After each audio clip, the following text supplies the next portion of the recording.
مقدس نماهای احمق، بیشعور، واپسگرا، اینا تعابیری است که امام به کار میبرند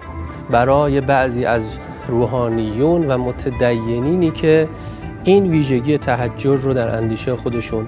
حمل میکنند، کسانی که هر گونه اصلاح اجتماعی و سیاسی رو پیش از ظهور امام زمان عجل الله تعالی فرجه شریف حرام میدانند.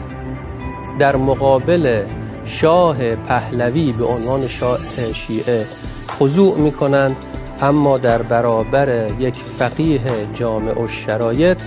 بعد از انقلاب اسلامی به عنوان رهبر طغیان میکنند. امام این دسته رو خطرناکترین یا یکی از خطرناکترین دسته ها برای کیان اسلام میدونست، نه فقط کیان انقلاب اسلامی. این نامه فقط حدود 3 ماه پیش از ارتحال امام صادر شد